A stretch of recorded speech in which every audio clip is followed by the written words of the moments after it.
Dinghy जब समुद्र की लहरों के बीच ऊपर नीचे हो रही थी तो उसकी असामान्य गति से सभी सीसिक हो रहे थे। चूंकि कोई कुछ खाने की स्थिति में नहीं था, इसलिए एक दिन का राशन बच गया। धूप बहुत तेज थी और पिताजी ने मेरे सिर को एक बड़े से बिंदी वाले रुमाल से ढक दिया था। उन्हें हमेशा से पीली बिंदियों वाले बड़े रुमाल पसंद थे और वे अपने साथ कम से कम वैसे 2 रुमाल हमेशा ही रखते थे। इसलिए उनके पास अपने लिए भी एक रुमाल था। 16 टोपी जो समुद्र के पानी से अच्छी तरह भीगी हुई थी और मिस्टर मगरिच के काम आ रही थी। जब मैं अपनी घबराहट और चक्कर से कुछ उभरा, तब मुझे अचानक पिताजी के कीमती स्टैम्प्स की याद आई और मैं उठकर बैठ गया। हमारे स्टैम्प्स? आप स्टैम्प्स एल्बम लाए हैं ना डैडी? उन्होंने अफसोस से सिर हिलाया। अब तक तो वह समुद्र के नीचे पहुंच चुका होगा, उन्होंने कहा। लेकिन चिंता मत करो, मैंने कुछ दुर्लभ स्टैम्प्स अपने वॉलेट में रखे हैं। और उन्होंने खुश होते हुए अपनी शर्ट की जेब थपथपाई। डिंगी पूरे दिन तैरती रही, लेकिन किसी को भी इस बात का अंदाजा नहीं था कि वह हमें कहाँ लेकर जा रही है। शायद ये गोल गोल घूमकर परिक्रमा कर रही है, मिस्टर मगरिच ने हताशा से कहा। हमारे पास न कोई कंपास था और न पाल, और चप्पू होते हुए भी हमें ज्यादा दूर तक नहीं ले जा पाते। हमारे पास खुद को धारा के हवाले छोड़ देने के अलावा कोई चारा नहीं था, इस उम्मीद के साथ कि वह हमें किसी जमीन की ओर तो ले ही जाएगी, या कम से कम किसी गुजरते जहाज के इतने नजदीक कि कोई हमारी पुकार सुन सके। सूरज सुर्ख लाल होता हुआ धीरे धीरे अस्त हो गया, जैसे कि समुद्र में समा गया हो। अंधेरा हमें घेरने लगा था। वह एक अंधेरी बिना चांद की रात थी और हमें लहरों के ऊपर सफेद झाग के अलावा कुछ दिखाई नहीं दे रहा था। मैं पिताजी के कंधों पर सिर रखकर लेटा हुआ था और आसमान में टिमटिमाते तारों को देख रहा था। शायद तुम्हारा दोस्त सोनो भी आज आसमान में इन्हीं सितारों को देख रहा होगा, पिताजी ने कहा। दुनिया इतनी बड़ी भी नहीं है। हाँ, और हमारे चारों ओर सिर्फ समुद्र ही है। अंधेरे में से मिस्टर मगरिच की आवाज़ आई। सोनो की याद आई तो मैंने अपनी जेब में हाथ डाला और उसके दिए सी हॉर्स को वहां सुरक्षित पाकर आश्वस्त हो गया। मेरे पास सोनो का दिया सी हॉर्स अभी भी है, मैंने पिताजी को सोनो का तोहफा दिखाते हुए कहा। इसे संभाल कर रखो, उन्होंने कहा। यह हमारे लिए अच्छी किस्मत ला सकता है। क्या सी हॉर्सेस भाग्यशाली होते हैं? क्या पता, लेकिन उसने तुम्हें यह प्यार से दिया है और प्यार प्रार्थना जैसा होता है, इसलिए इसे संभाल कर रखो। मैं उस रात ज्यादा देर नहीं सोया। शायद कोई भी ठीक से नहीं सोया था। कोई ज्यादा बातचीत भी नहीं कर रहा था, सिवाय मिस्टर मगरिच के, जो लगातार ठंडी बियर और सलामी के बारे में कुछ बोलते जा रहे थे। अगले दिन मुझे ज्यादा घबराहट नहीं हुई। 10 बजते बजते मुझे जोरों से भूख लगाई थी, लेकिन नाश्ते में हमें सिर्फ 2 बिस्किट्स, 1 टुकड़ा चॉकलेट और थोड़ा सा पानी मिला। दिन बहुत गर्म था और हमें जल्दी ही फिर प्यास लग गई, लेकिन सब ने यह फैसला किया कि हमें अपने खाने पीने पर कड़ाई से नियंत्रण रखना पड़ेगा।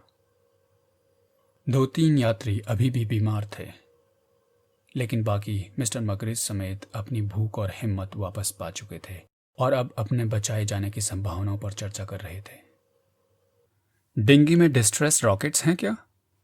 पिताजी ने पूछा। यदि हमें कोई जहाज या प्लेन दिखाई देता तो हम एक रॉकेट छोड़ सकते हैं। हो सकता है किसी की नज़र हम पर पड़ जाए, वरना दूर से हमें देखे जाने की संभावना बहुत कम है। डिंगी के एक एक कोने में खोजा गया, लेकिन कोई रॉकेट नहीं मिला। किसी ने पिछले गाय फॉक्स डे पर उसका इस्तेमाल कर लिया होगा, मिस्टर मगरिच ने टिप्पणी की। हॉलैंड में गाय फॉक्स डे नहीं मनाया जाता, पिताजी ने कहा।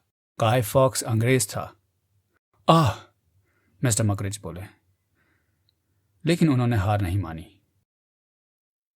मैं तो हमेशा से कहता आया हूं कि ज्यादातर महान व्यक्ति अंग्रेज ही होते हैं, और ये गाय फॉक्स साहब ने कौन सा कमाल किया था?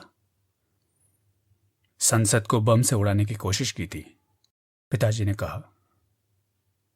उस दिन दोपहर में हमने पहली बार शार्क मछलियां देखी। वे विशालकाय मछलियां जब नाव के नीचे से सरकती तो ऐसा लगता कि उनके धक्के से नाव उलट जाएगी।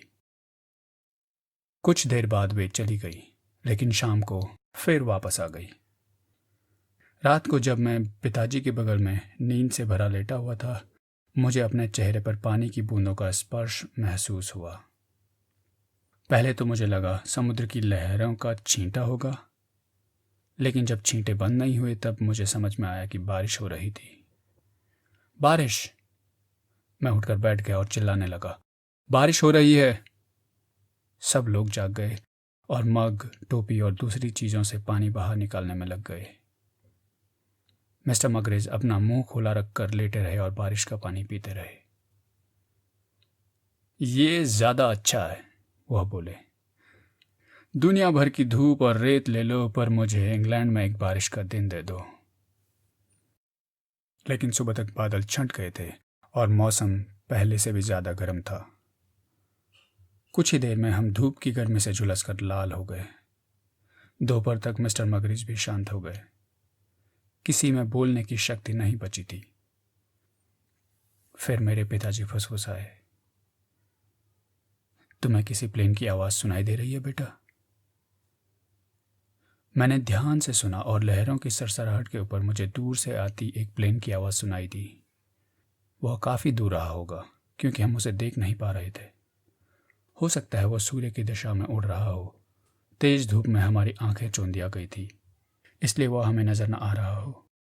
और यह भी हो सकता है कि वह आवाज सिर्फ हमारी कल्पना की उपज हो। उसके बाद अपनी याददाश्त खो चुके डच यात्री को लगा कि उसने जमीन देखी है, और वो क्षितिज की ओर इशारा करके बार बार कहने लगा, वो रहा बटाविया। मैं कह रहा था ना कि हम किनारे के करीब हैं। बाकी लोगों को कुछ भी नहीं दिख रहा था। मतलब मेरे पिताजी और मैं अकेले नहीं थे जो कल्पना कर रहे थे। पिताजी बोले, इससे यह साबित होता है कि इंसान वही देखता है जो वह देखना चाहता है, भले ही देखने के लिए कुछ भी ना हो। शार्क मछलियां अभी भी हमारे आसपास थीं। मिस्टर मगरिज को उनसे चिढ़ हो रही थी। उन्होंने अपना जूता उतारा और सबसे नजदीक वाली शार्क के ऊपर फेंका, लेकिन शार्क ने जूते पर ध्यान नहीं दिया और हमारे पीछे तैरती रही। अगर आपका पैर भी उस जूते में होता मिस्टर मगरेज, तो शार्क ने उसे स्वीकार कर लिया होता।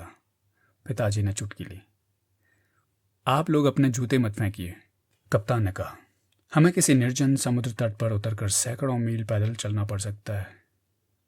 शाम को हल्की हवा चलने लगी और हमारी डिंगी लहरों पर ज्यादा तेजी से बढ़ने लगी।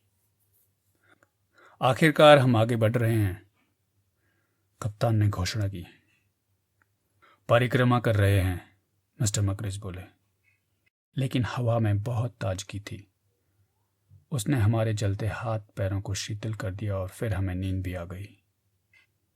आधी रात को भूख से मेरी नींद खुल गई।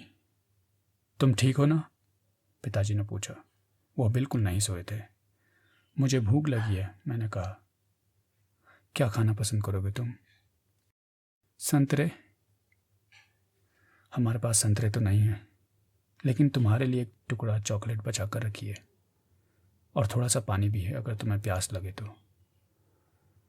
मैं चॉकलेट को बहुत देर तक अपने मुंह में रखकर चुगलाता रहा ताकि वह जल्दी खत्म न हो। फिर मैंने थोड़ा सा पानी भी पिया। आपको भूख नहीं लगी है? मैंने पूछा। बहुत जोर से लगी है। मैं एक पूरा टर्की खा सकता हूँ। जब हम बॉम्बे या मद्रास या कोलंबो या जहाँ भी हमें यह डंगी ले जाए पहुँच जाएंगे, तो हम शहर के सबसे अच्छे रेस्टोरेंट में चलेंगे और ऐसे खाएंगे जैसे जैसे जैसे किसी तबाह हो चुके जहाज के नाविक, मैंने कहा। बिल्कुल। क्या आपको लगता है कि हम कभी जमीन तक पहुंच पाएंगे डैड?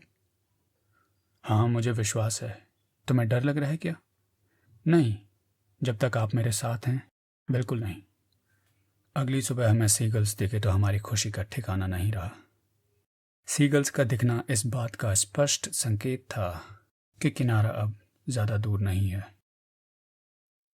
लेकिन एक डिंगी 30-40 मील का फासला तय करने में कई दिन लगा सकती थी। समुद्री पक्षी शोर मचाते हुए हमारी डिंगी के ऊपर चक्कर काट रहे थे।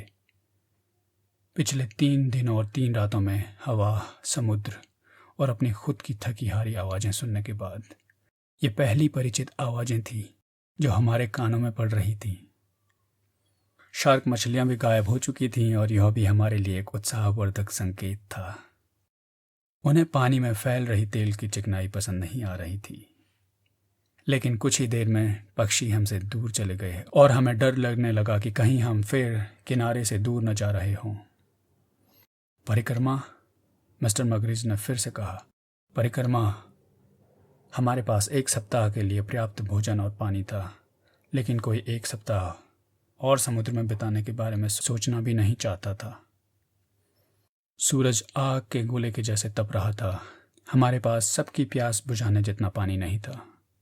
दोपहर तक हमारी उम्मीद और हिम्मत दोनों हमारा साथ छोड़ने लगी। पिताजी के मुंह में उनका पाइप था। उनके पास तंबाकू नहीं था, लेकिन उन्हें अपने दांतों के बीच पाइप दबाना अच्छा लगता था। वह कहते थे, इससे मुंह कम सूखता है। शार्क्स वापस आ गई थी। मिस्टर मकरिज ने अपना दूसरा जूता भी उनके ऊपर फेंक दिया। इंग्लैंड में गर्मियों में बारिश जैसी खूबसूरत कोई चीज़ नहीं होती, वो बुदबुदाए।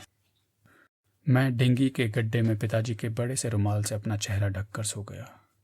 रुमाल पर बनी पीली बिंदियां जैसे ढेर सारे गोल गोल घूमते सूरजों में बदल गई। जब मेरी नींद खुली तो मैंने अपने ऊपर एक बड़ी सी छाया झुकी हुई देखी। पहले मुझे लगा वह बादल था, लेकिन वह तो हिलती डुलती छाया थी। पिताजी ने मेरे चेहरे पर से अपना रुमाल हटाते हुए कहा, अब उठ जाओ बेटा, हम जल्दी ही घर पहुंचने वाले हैं। हमारे बगल में मछुआरों की एक नाव थी और वह छाया उसी की चौड़ी लहराती पाल की थी। बहुत से तांबई रंग के मछुआरे मुस्कुराते और लगातार बोलते हुए अपनी नाव के डेक से हमें देख रहे थे। उसके कुछ ही दिनों के बाद मेरे पिताजी और मैं बॉम्बे में थे। पिताजी ने अपने दुर्लभ स्टैम्प्स 1000 रुपये से ज़्यादा में बेच दिए और हम एक आरामदेह होटल में रहने लगे। मिस्टर मगरिज को वापस इंग्लैंड भेज दिया गया। बाद में हमें उनका एक पोस्ट कार्ड मिला जिसमें उन्होंने लिखा था, इंग्लैंड की बारिश बहुत ख़राब होती है। और हम क्या करेंगे? मैंने पूछा। हम इंग्लैंड वापस नहीं जाएंगे क्या? अभी नहीं, पिताजी ने कहा।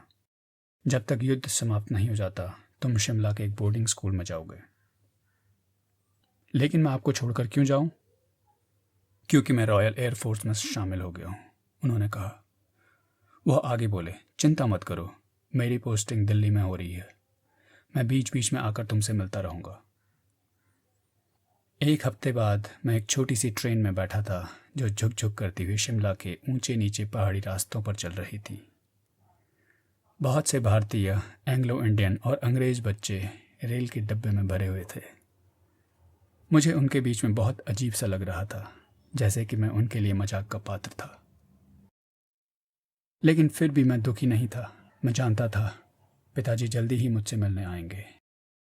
उन्होंने मुझसे वादा किया था कि जैसे ही उन्हें अपना पहला वेतन मिलेगा वह मेरे लिए कुछ किताबें, एक जोड़ी रोलर स्केट्स और एक क्रिकेट बैट लेकर आएंगे।